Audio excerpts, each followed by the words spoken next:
At my daughter's wedding, they told me who let this homeless get in. So I left with the caterer's check. I had not even caught my breath from the walk across the parking lot when the first words of the night cut straight through me like broken glass. I stepped 3 feet inside the wedding hall, 3 feet, and before I could even close my purse, a sharp voice rang out. "Who let this woman in? She looks like she's here to clean up after." I looked up and saw her, Kiera Solis, my daughter Celine's closest friend, wearing a mauve bridesmaid dress that shimmered under the lights. Her face twisted into something between disgust and amusement as she stared at me like I had crawled out from beneath one of the tables. A woman beside her scrunched her nose and whispered far louder than necessary, "Is she homeless?" Then came the voice I had dreaded most, calm, clipped, and full of quiet cruelty. "Escort her away from the entrance. She does not belong in the photos." Vivienne Sorel, my daughter's soon-to-be mother-in-law, a woman who had looked at me like an inconvenience from the first day Celine introduced us. She waved her manicured hand at the security guard as if shooing a stray animal off her porch. And that was how my daughter's wedding greeted me, like a stain someone needed to scrub away. I stood there, trying to steady myself. People brushed past me, perfume and cologne swirling around me, and for a moment I felt the old instinct to apologize for existing, the same instinct that had been beaten into me by years of cleaning other people's floors, other people's bathrooms, other people's messes. The hall sparkled golden lights, crystal glasses, white lilies arranged in tall vases. I saw Celine's photographer adjusting some reflective board near the aisle. Everything was curated, polished, expensive. And there I was, wearing a beige dress I had ironed 3 times that morning, hoping it would look newer than it was. My shoes were scuffed on the sides, no matter how hard I had scrubbed them. I knew exactly how I looked in their eyes, but I forced myself not to shrink. The security guard approached. "Ma'am, the staff entrance is around the back." I raised my chin. "I am not staff. I am the mother of the bride." He frowned, scanning me slowly, the way people do when they think you are lying. "Are you sure, ma'am?" A line like that should have been funny in another life. In this one, it just hollowed me out a little more. I took a breath that shook more than I wanted it to. "I am here for my daughter, Celine Hartley." 2 guests passing by snickered. The Hartley girl wouldn't have a mother like this. Their words echoed the same tone I had heard all my life at schools, at store counters, at every job where people pretended not to notice me unless they needed something cleaned. And before I go further, if you feel that justice deserves to be heard, if you want stories like mine not to fade into the dark corners people try to shove us into, smash that hype button. Let my voice travel farther than the place they tried to silence me in. Your support keeps these truths alive. Thank you for listening. The guard stepped closer, but just then a door to the bridal suite opened and all the bridesmaids froze. The music softened, cameras stopped clicking, and Celine appeared. My daughter looked beautiful, radiant even. Her white dress shimmered under the lights, the train flowing like a sheet of moonlight behind her. For half a second, her eyes met mine, and something flickered there: recognition, fear, shame. I could not tell. Then she looked away. "She is not supposed to be here," she said quickly, turning to Thatcher's family. "She was not invited." The words hit me harder than anything Kiera or the guests had thrown at me. She was choosing them. She was choosing the version of herself she had spent years building, a version where I did not exist, where she had no mother who scrubbed floors for a living. Vivienne stepped closer, tilting her chin downward as she examined me. "Is this the guardian you told us about? The woman who raised you out of pity?" "Guardian, not mother." Celine's voice shrank. "She is complicated." Vivienne waved her hand. "Then remove her. We cannot have this kind of disruption." The guard moved again and gently touched my elbow. "This way, ma'am." The wedding guests whispered loudly as he guided me toward the back hallway. Imagine having a mother like that. Poor Celine. She deserves better. I kept walking. I did not argue. I did not defend myself. I had learned long ago that sometimes words do nothing but make the humiliation louder. When we reached the door to the staff corridor, I paused and turned back. Celine stood beneath a ring light, bridesmaids fussing over her veil, avoiding my eyes like I was something dangerous. In that moment, I felt something inside me shift, the quiet breaking of a bone you did not know was fractured. On the night my daughter married, I whispered inside myself, they asked who had let me in. They saw me as an intruder, and my own child took the first step away from me. And that was only the beginning of the night. People think humiliation begins in big moments like a wedding hall, with strangers staring and whispering. But for me, it began decades earlier, in the quiet hours of the night, when I pushed my cleaning cart down empty hallways and felt the sour burn of bleach working its way into the cracks of my skin. That smell, sharp, bitter, unforgettable, was the scent of my life. It clung to me no matter how many showers I took, no matter how long I soaked my hands in warm water to bring back some softness. I worked nights because it paid a little more, and because it let me be home when Celine woke up. I wanted her to have mornings with me. That mattered. I remember returning home at sunrise, shoes damp, uniform stiff, my muscles aching in places I did not have names for. Celine would run toward me, arms wide, pressing her little face into my neck without ever mentioning the smell. Back then, she did not care. Children love without conditions. But childhood innocence has an expiration date. When Celine entered elementary school, it began tiny comments, whispered jokes, then open ridicule. I arrived once to drop off the lunch she had forgotten. A boy at the door pinched his nose dramatically and announced, "Your mom smells like toilets." A group of kids burst into laughter. Celine's cheeks turned red so quickly I thought she was burning up. I reached out to touch her shoulder. She jerked away so hard she nearly fell backward. "Just go," she hissed. I left the lunch on the steps and walked away, pretending I did not hear the snickering behind me. That was the first time my daughter recoiled from me. It would not be the last. After my husband died, the little support I had from his side of the family evaporated. They were not wealthy, but they carried themselves as if decency and compassion were luxuries reserved for people who could afford them. They blamed me for his death as if grief had an address and my name was written on it. They whispered words like, bad luck, misfortune, the kind of woman who drains a man's life. They refused to let their children play with Celine.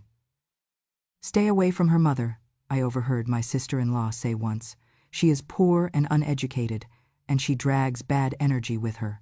I would have taken the insult myself. God knows I had taken plenty by then, but hearing it directed toward Celine carved something out of me I never got back. I saw my daughter listening, absorbing those words the way children absorb the world, quietly, deeply, permanently. She grew more self-conscious after that, more careful, more ashamed. When she started middle school, I took a job at one of the administrative buildings on campus. It meant I could pick up extra hours and be closer to her. At least, that was what I told myself. The truth was simpler. It was the best job I could find. The uniform was bright blue, impossible to hide. The mop and broom were standard issue. Everyone knew exactly what I was. One afternoon, as I carried a trash bag out the side door, a group of kids snapped pictures of me with their phones. They laughed, pointing, whispering my daughter's name.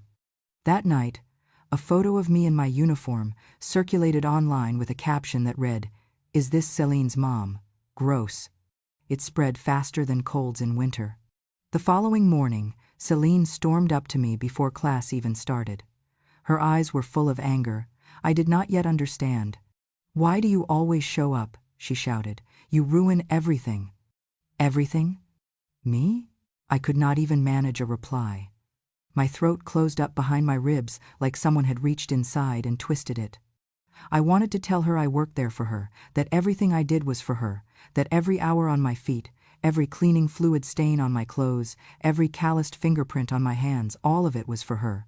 But the words stayed lodged inside me. I did not know how to speak without making things worse. I had already become the problem in her eyes. As Celine grew older, her embarrassment hardened into something sharper. She started talking about successful people she admired, the kind who wrote books about how they had climbed out of poverty with grit and brilliance.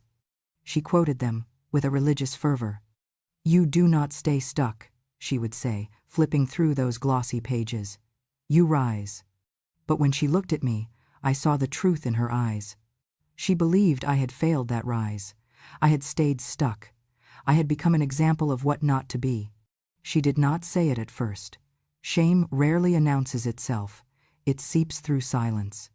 The turning point came one afternoon when she was in high school. I had walked onto the campus during a fire drill, searching for her. She glared at me as if I had brought a spotlight down on us. One of her classmates whispered, "Why is the janitor talking to you?" Celine's face collapsed into mortification. Later that night, she refused to sit with me at dinner. She picked at her food, staring at her plate as if the peas would rearrange themselves into a different life. And then came the words I feared. The words that told me something inside her had snapped clean. "You are not really my mom. You are just my guardian." She said it without anger, without emotion. That made it worse. It was said the way one might correct a typo. A guardian, a placeholder, a name you give a person you want to distance yourself from. I felt my chest tighten so hard I thought I might fold over. I had carried her for 9 months, fed her with money I did not have, worked shifts that stole my sleep so she could dream bigger dreams than I ever had. I stitched her clothes when they tore. I walked her home in the rain. I stayed up at night listening for her footsteps, praying she would come home safe. And yet somehow, somewhere along the way, the word mother had become too large for me to keep. That night, while she slept, I sat alone at our small kitchen table, hands clasped together, staring at the dark window. The reflection that stared back looked like a woman disappearing, fading at the edges. It was then I realized something that hollowed me even more deeply than poverty ever had. Celine was beginning to rewrite her memories, and I was being written out of them. On the day she first called me her guardian, I whispered to the empty room. I knew she had started erasing me long before the wedding ever did. People often assume that mothers who stay quiet do so because they have nothing to say. The truth is much simpler. We stay quiet because we are too tired from carrying the weight of others. My silence was never emptiness. It was sacrifice. And most of it happened during the years when Celine was preparing for college, a time she now remembers as her own triumph, untouched by the hands that held her up. When Celine was a senior in high school, I knew college was the only way she would escape the kind of life I had lived. I had never attended one. I barely understood how the application system worked. But I learned. I went to the school counselor's office during her free periods, holding a notebook full of scribbles, questions, and sticky notes that looked like a patchwork quilt of confusion. The counselors spoke quickly, using terms I had never heard before: FAFSA, grants, work-study, dependency override, income verification. I nodded even when I did not understand. Then I went home and stayed up with dictionaries, online tutorials, and government websites until the screen blurred and my eyes burned. When it came time to fill out the FAFSA, I sat at our small kitchen table with the old laptop we had bought secondhand. My hands trembled each time I typed our income numbers. I reread each question 3 times, terrified I would make a mistake that would cost Selene her chance. The form asked whether she had a living parent who supported her financially. I checked the box for single-parent household, and my name, Morella Quinn, filled the guardian section automatically. I remember staring at those lines for a long time, wondering if one day Celine would pretend they had never existed. It took hours, and I felt like I was navigating a maze built for people far more educated than me. When I finally reached the last page, I hesitated. Signing electronically felt like signing a contract with the future, a future I hoped she would let me be a part of. My finger hovered over the mouse, shaking, and then I clicked. It was done. She would get tuition assistance. She would get grants for low-income families. She would go further than I ever could. And she did. But the version of that story she told the world was very different. I did it on my own. No family support. I worked for everything I have. The first time I saw those words, they were on her social media page, under a photo of her holding her college acceptance letter. The comments showered her with admiration. Self-made. Inspirational. Stronger than your circumstances. I sat on the couch reading them, my heart sinking slowly. like it was being lowered into cold water. I typed nothing. I corrected nothing. I simply closed the laptop, folded my hands, and stared at the wall until my vision blurred. Silence was the only thing I knew how to give. During those college years, I picked up more cleaning shifts not because Celine asked, but because tuition rose, textbooks grew more expensive, and she needed an apartment near campus. I worked at an office building downtown. On the night shifts, the young professionals there often stayed late, talking loudly in the break rooms. They spoke about investments, stocks, IPOs, options. One night, I overheard two employees excitedly discussing their company's growth. "Invest early," one of them said. "This company could be huge in a few years." I was sweeping behind them, pretending not to listen, but the words tugged at me. Invest early. I had never invested in anything, not stocks, not retirement accounts, not even a dependable future. I did not know how. But that night, I asked one of the Kinder employees if ordinary people could buy shares in the company.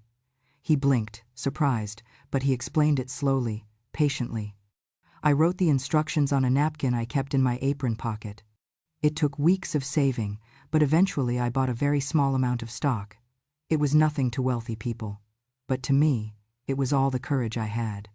Years later, the company expanded into a successful chain, the same chain that owned the wedding venue Celine chose. My shares remained small, but early shareholders were granted certain protective rights. Rights I did not fully understand at the time, rights I never imagined I would use. While I was learning the language of risk and investment, Celine was learning the language of reinvention. She started dating Thatcher Rhymes, a man from a family that treated wealth the way others treat weather, something they expected to be good. He drove her to restaurants where the napkins were folded like swans. He introduced her to friends who spoke about vacations in the same tone I used to speak about grocery sales. Slowly, Celine drifted to a place where I could no longer reach her. She began using the last name Hartley, the name from her father's side, more often. She said it sounded cleaner, more professional, easier for people to remember. She said it lightly, as if rehearsed, as if it were fact. The night I learned this, my breath left me. I read her words again and again, searching for something, maybe remorse, maybe hesitation, maybe a trace of the girl who used to hug me even when I smelled like bleach. There was nothing. Still, I tried to stay in her life. I tried in the only ways I knew, quietly, gently, without forcing myself in. One winter evening, I brought her a sweater I had knitted and a small box of pastries from the bakery she liked as a child. I went to her apartment, full of hope that maybe she would let me inside for a cup of tea, maybe for a few minutes of conversation, maybe for a reminder that I was still her mother in some quiet corner of her heart. But the door opened, and it was Vivienne Sorel standing there. She looked me up and down, her expression tight. "We do not accept unannounced visitors," she said. "This is not appropriate." Before I could respond, she stepped back and closed the door. The latch clicked with a finality that stunned me. Behind the door, I heard footsteps, Celine's footsteps, but not once did she call out to me. Not once did she try to open the door again. I stood in that hallway holding the pastries and the sweater until my fingers went numb from the cold. That was the moment I understood something I had been too afraid to admit. I had spent Celine's whole life opening doors for her doors she would have never reached without me, yet she had learned to close every one of them in my face. "I opened every door for her," I whispered to myself as I walked away that night. And she closed all of them before I could step through even one. The staff room was colder than the hallway, though a fryer in the kitchen next door kept sending waves of heat through the thin wall. The smell of oil and detergent clung to the air, mixing with the clattering of pans and the metallic ring of trays being stacked. I sat on a folding chair near the corner, my purse on my lap, my hands intertwined so tightly the knuckles went white. I could hear the wedding music faintly through the walls, violins, laughter, the sound of champagne glasses being lifted for photographs I would never appear in. It was strange to feel so close to my daughter's celebration and yet be pushed so far out of it that not even my shadow was welcome. I stared at the concrete floor, its gray surface chipped from years of carts and crates scraping across it. The room hummed with the rhythm of foot traffic. Caterers brushed past me, some glancing with polite curiosity, others pretending they did not see me at all. I had been invisible in many rooms before, but being invisible at your own child's wedding carries a different weight, a heavier one. It presses against the ribs, squeezes something inside until it hurts to breathe. I still remembered the hours I spent trying to wash the faint bleach scent from the fabric. I remembered hoping Celine would notice I tried. I knew now she had hoped the opposite, that I would not show up at all.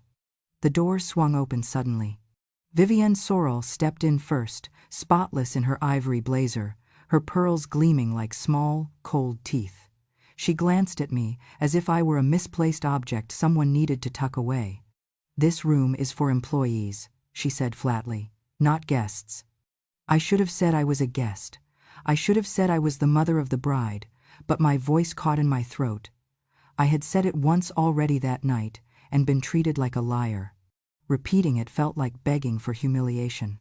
Thatcher Rhymes walked in behind his mother. His expression, though less sharp than hers, carried the same undertone of irritation. "We do not want drama today," he said. "Celine has enough to focus on." Drama. I was drama.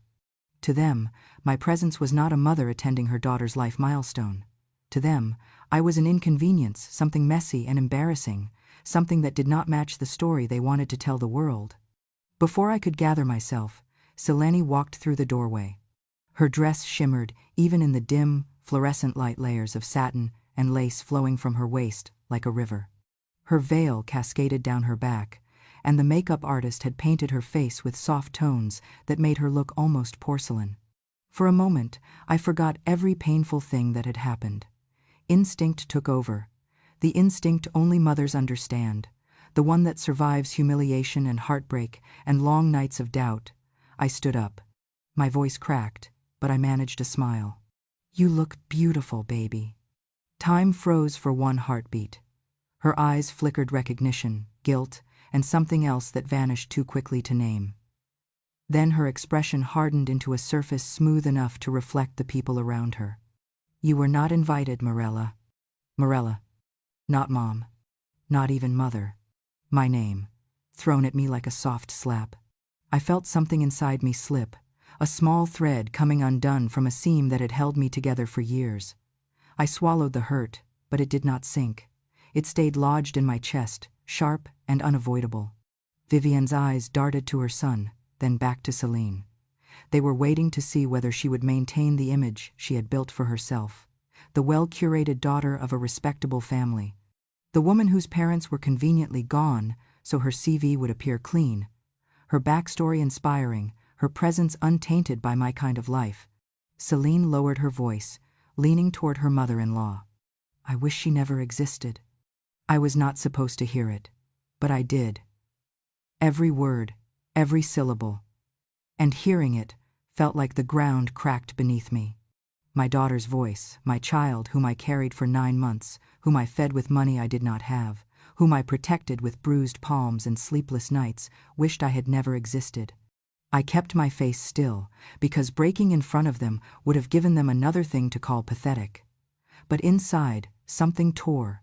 A quiet tear, the kind fabric makes before it gives way completely. I had always thought Celine was ashamed of my poverty. I thought the bleach smell on my clothes, the calloused state of my hands, the second-hand shoes, the tired eyes, that those things embarrassed her. But in that moment I realized it was not about embarrassment. She did not just wish I were different. She wished I had never been. The staff member beside me cleared his throat lightly, signaling he was ready to escort me elsewhere. Vivienne gave him a small nod, confirming it. As he placed a hand on my arm again, more gently this time, as if he realized a little too late that I was not an intruder, I rose to my feet. I heard whispers as we stepped out of the room. Imagine having a mother like that. No wonder Selene never talks about her.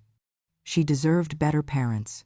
Each comment was like a tiny blade, not deep enough to kill, but sharp enough to slice. The hallway seemed longer on the way back. I felt the walls closing in slightly, as if they, too, wanted me out. When the staff door closed behind me, the sounds of the wedding swelled again, clinking silverware, laughter, applause for photographs I would never see. I stood there in the doorway, watching Celine through the crack between the wall and the swinging door. Her bridesmaids surrounded her, adjusting her veil.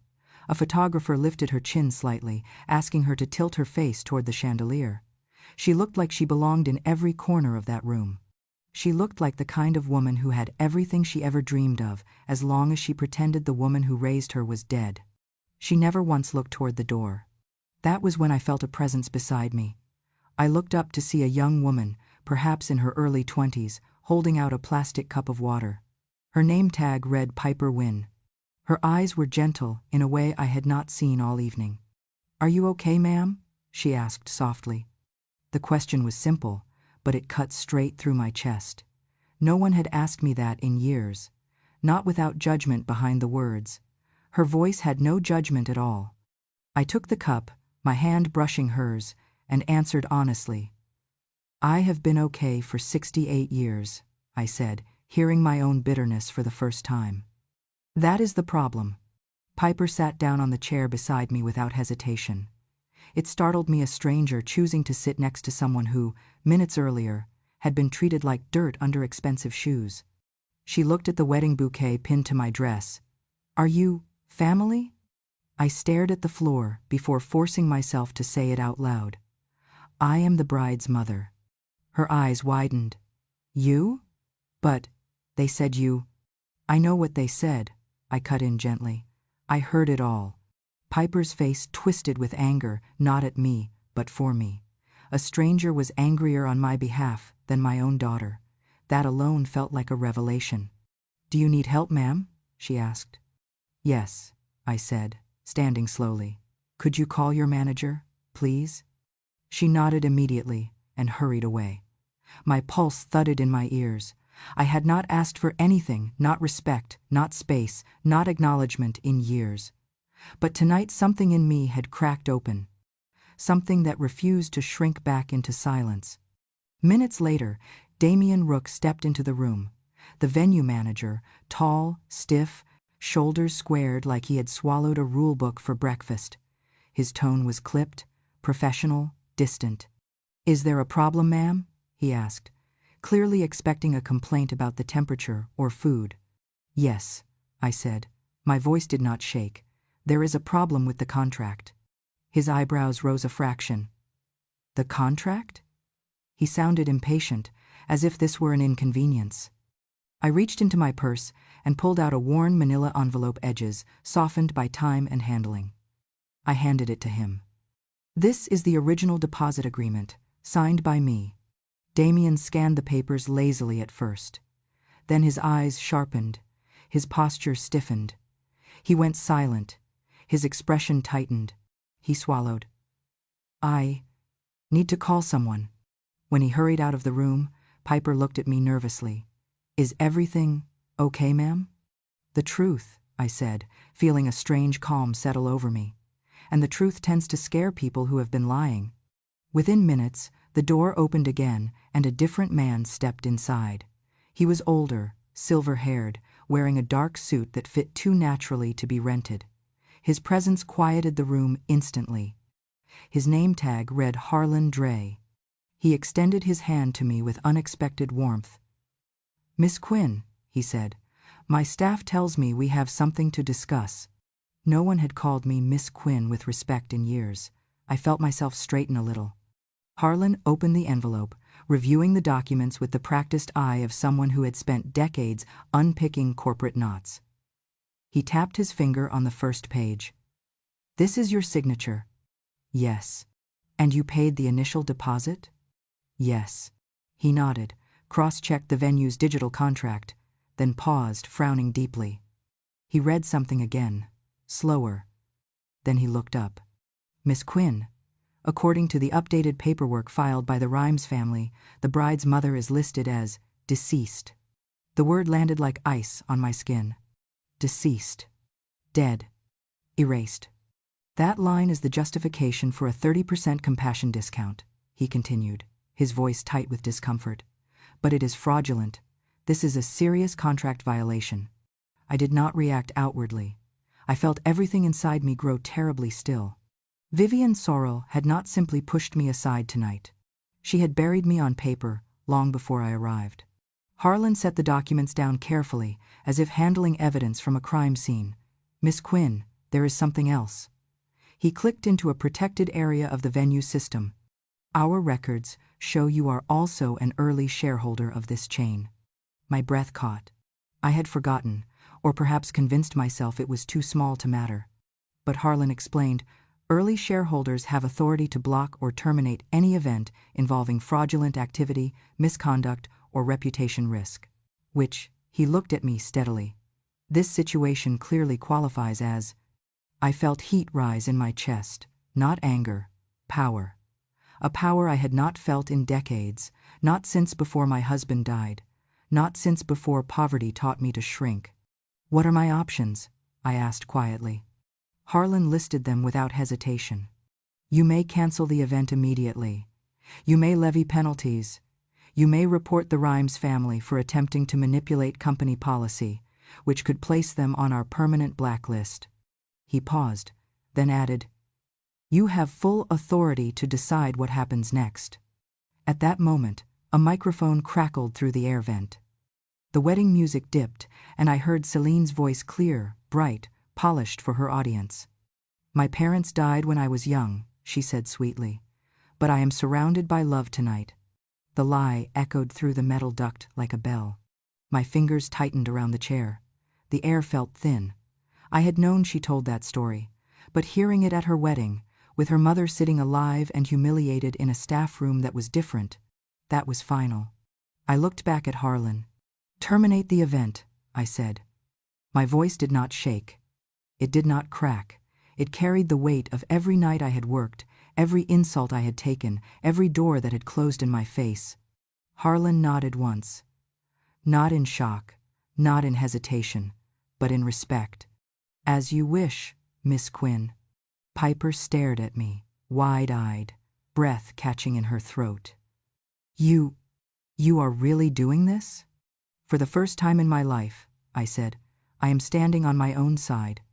She looked at me the way young people sometimes look at older women, as if they suddenly understood that we were not always fragile, that some of us had clawed our way through years with nothing but stubborn love and blistered hands.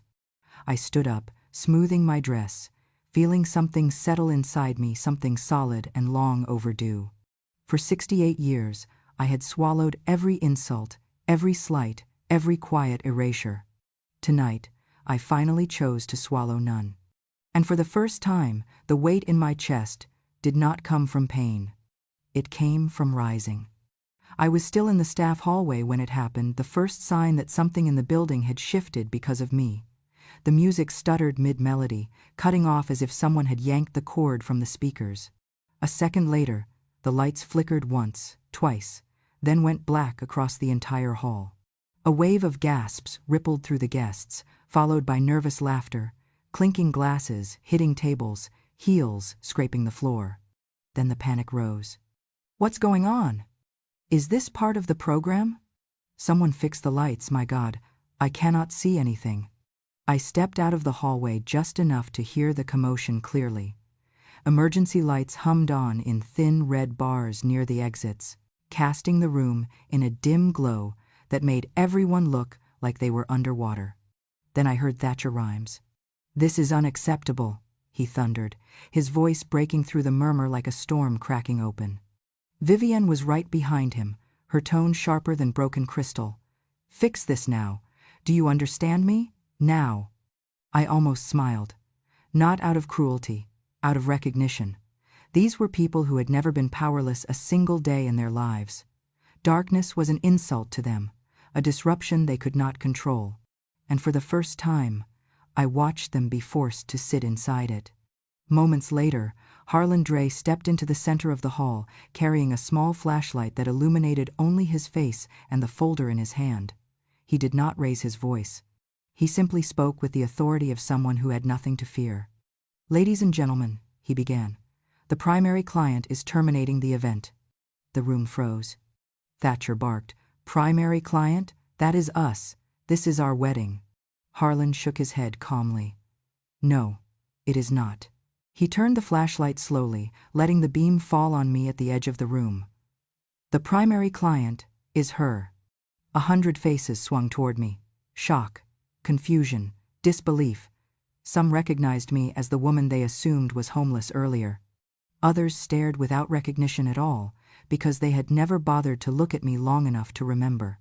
To them, I must have looked like an apparition stepping out of the shadows. I walked forward slowly, my pulse steady, my steps sure. The dim red lights cut across my dress, illuminating every wrinkle, every faded seam, every sign of the years that had shaped me. I did not hide any of it. When I reached the center of the floor, I raised my chin. My name is Morella Quinn. Silence swallowed the room. I am Celine Hartley's mother. Gasps. Hands covering mouths, eyes widening. Shifts of guilt, discomfort, and realization. I paid for this place. The words struck harder than the darkness around us, but it was the final line that broke the room open. And according to your paperwork, I paused, letting the weight settle. I have been dead for years. The whispers exploded. What? Dead? Did they fake that? Who would do such a thing? Vivian's face drained of color.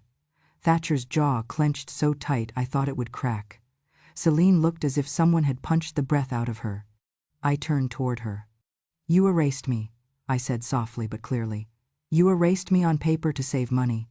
You erased me in your stories to seem perfect. You erased me tonight to please people who will never love you the way I did. I saw her swallow hard, her eyes glistening. I did not stop. I filled out your FAFSA forms when you were 17. I sat up nights learning how to help you get grants and tuition. I worked extra shifts to afford your deposit here. I bought shares in this company with the little I had. Every step forward you took had my fingerprints on it. And yet, I held up the fraudulent document Harlan had shown me. You told the world I died. Celine trembled. I just wanted a perfect day, she whispered. I stepped closer, stopping only a few feet from her. I was judged every day, I said, so you could pretend you did it alone. She reached out slightly, as if to touch my arm, but stopped halfway. I looked at her, the child who once hugged me after my night shifts, the young woman who now wished I were gone. You wished I never existed, I said, my voice steady. Tonight, I grant you that wish. And then I turned my back to her.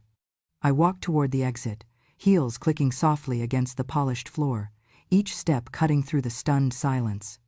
Behind me, I heard the first choked sob escape her lips.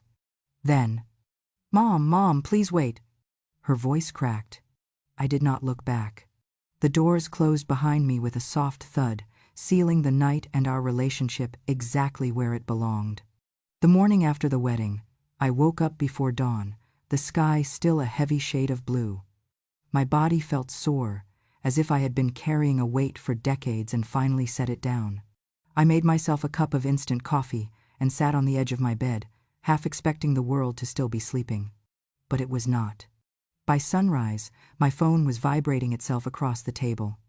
Messages, missed calls, notifications I had never seen in such numbers. At first, I thought something terrible had happened, another illness, another tragedy that life had thrown at someone I cared about. But when I opened the first message, a link filled my screen. A video. The video. The moment I confronted Celine, the paperwork, the declaration that I had been declared dead for a discount, the entire hall watching, my voice steady as I said, "Tonight, I grant you that wish." The clip had gone viral. Headlines everywhere. Bride fakes mom's death to get wedding discount. Groom's family erupts in scandal after mother of bride shuts down event. The invisible mother who refused to stay dead. People had opinions too many, too loud. Some defended Celine, most did not.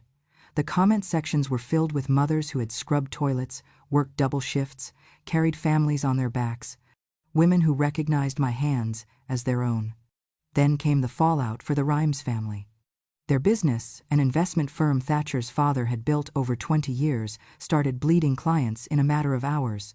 Several partnerships publicly distanced themselves. One article called them a walking PR disaster with generational arrogance.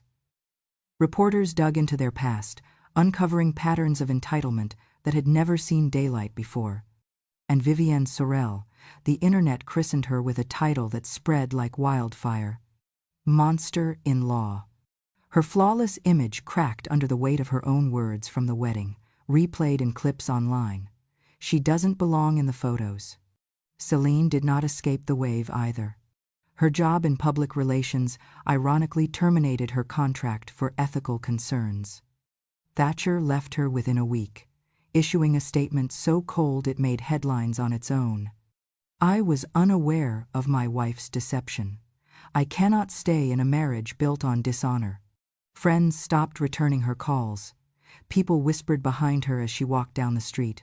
The world she had built out of lies and shame collapsed overnight, and she was buried underneath the rubble. A few days later, Piper Wynn messaged me. "People are supporting you, ma'am. They're on your side." I stared at her words, the gentle kindness behind them, and felt something tighten in my chest, not pain this time, but an ache of gratitude. A stranger had shown me more humanity than my own blood. But when the house went quiet again, the doubts crept into the corners of my thoughts. Was I too harsh? Did I ruin her life? Am I cruel for letting the truth have its way? I sat at my kitchen table, the silence pressing around me. That was when the memories returned, not as ghosts, but as witnesses. The door slammed in my face. The smell of bleach I never managed to wash off.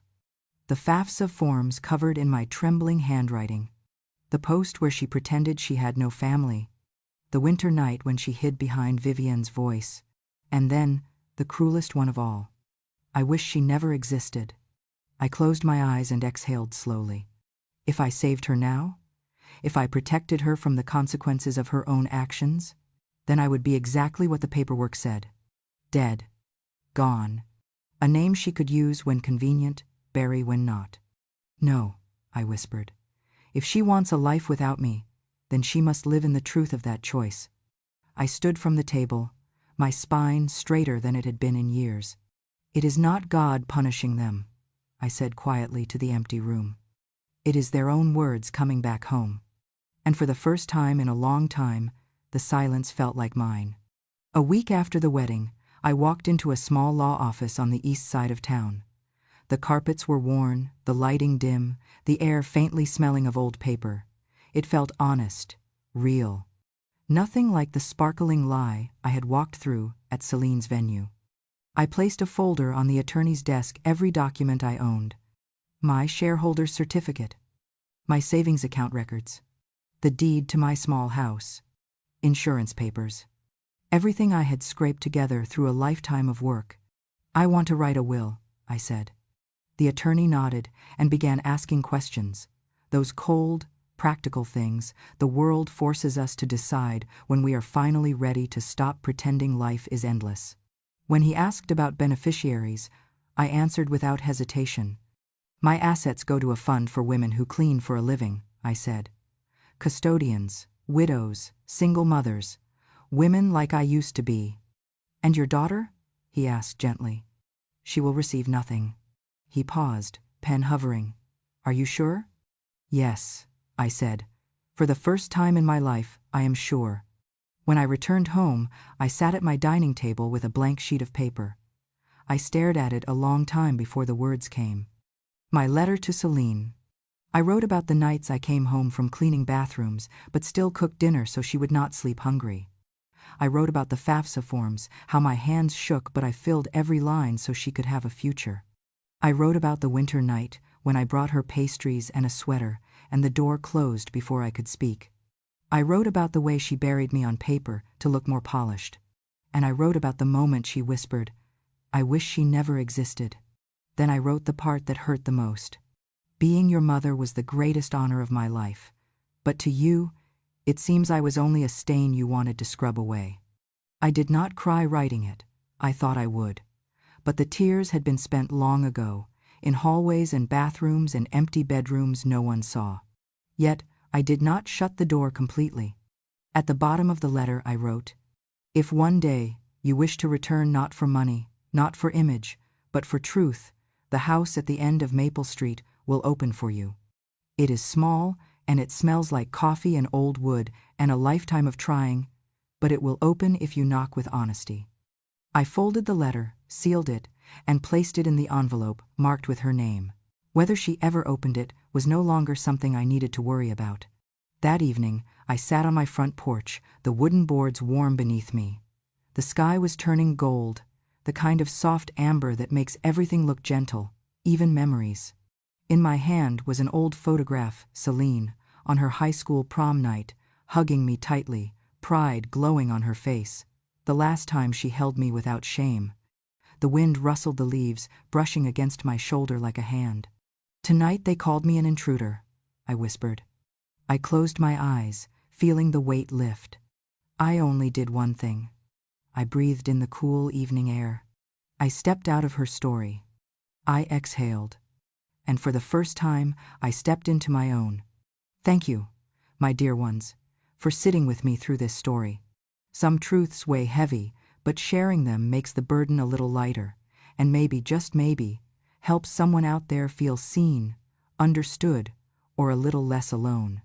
If my voice, my journey, or my hard-earned lessons touched something in your heart today, if you believe stories like these deserve a place to be heard, then I invite you, gently but sincerely, to stay with me. Subscribe to Grand Emma True Stories, a place where wisdom speaks softly, where pain becomes strength, and where forgotten women finally tell the truth the world tried to silence.